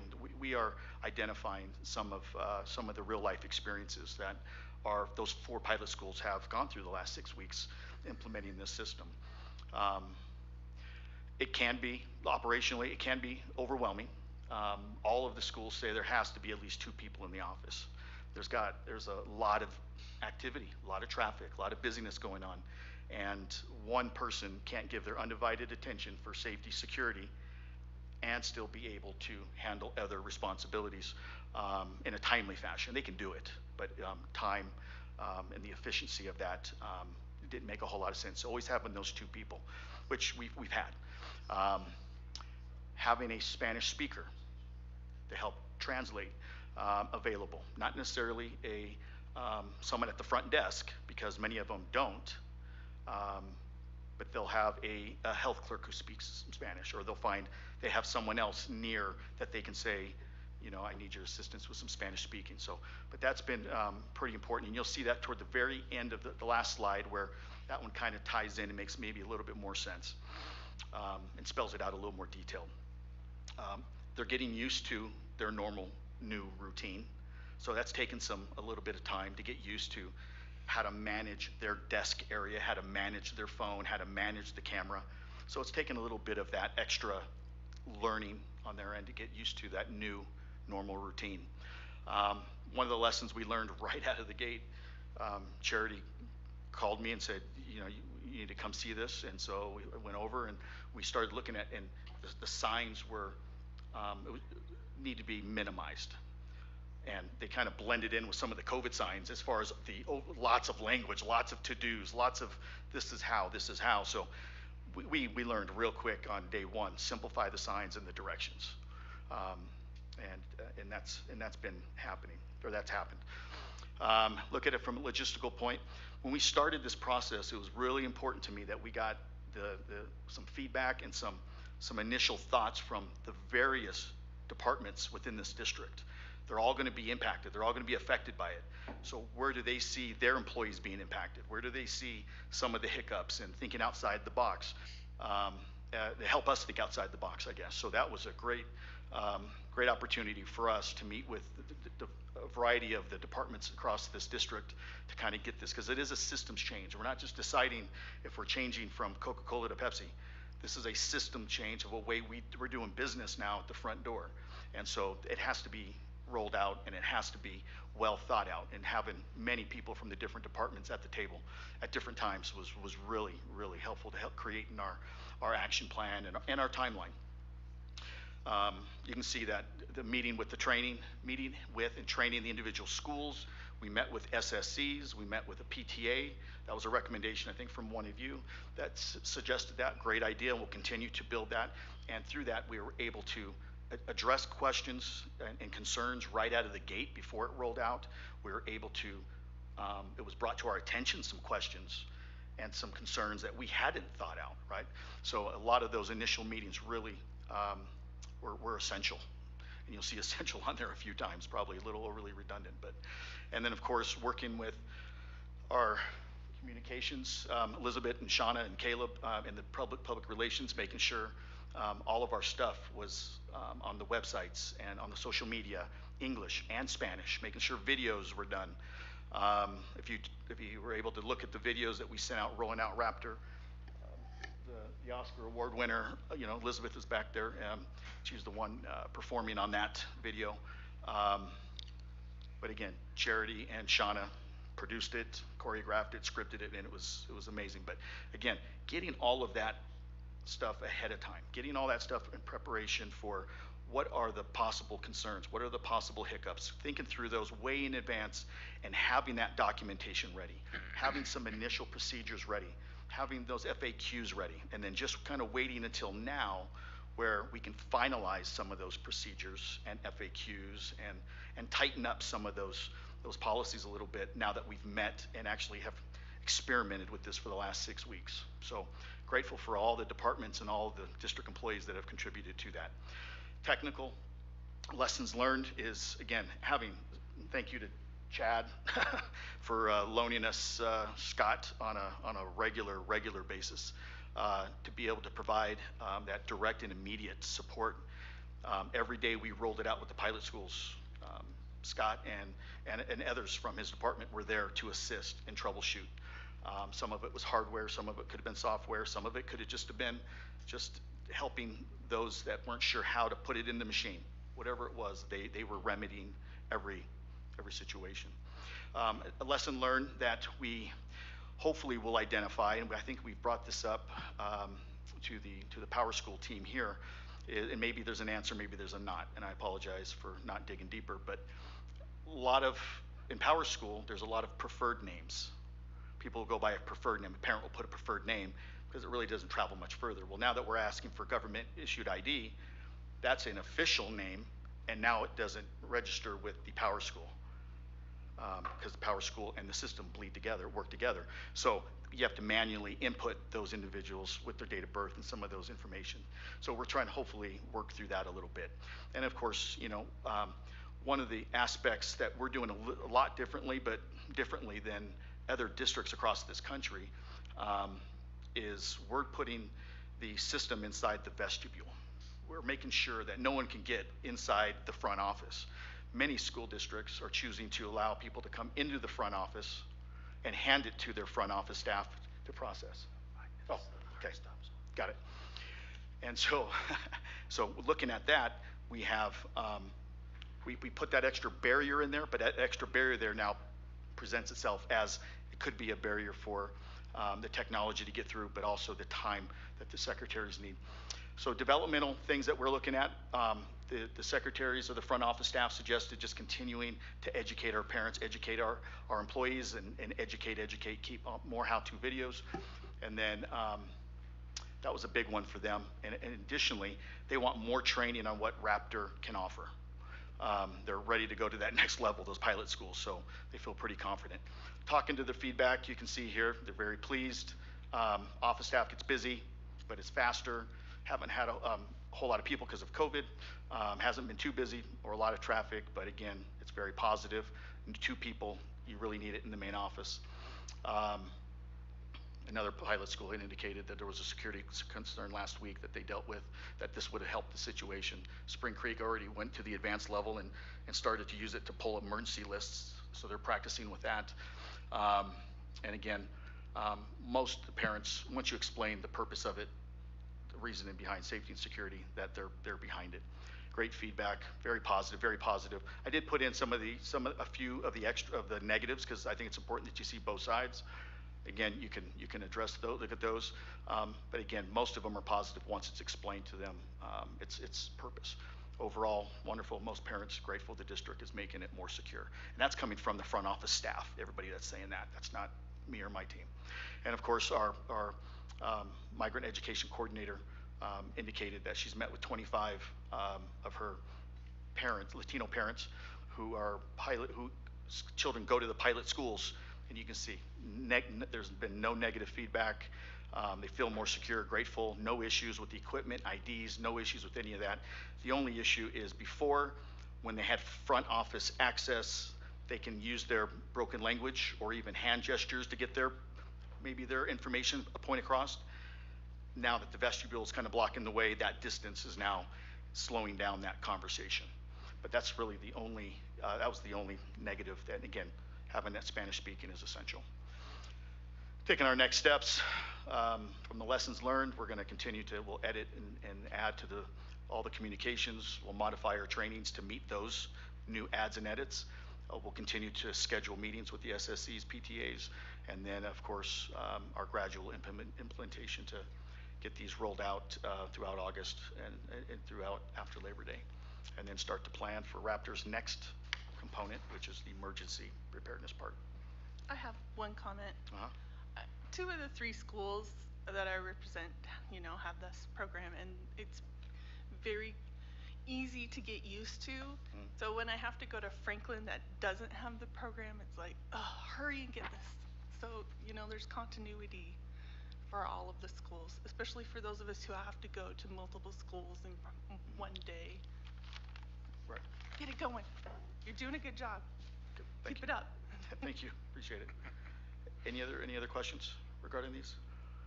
No, I'm thankful for your team and everybody who's done all the hard work for this. Thank you so much. All right, you betcha. Thank you. Thank you. We're going to move the consent calendar.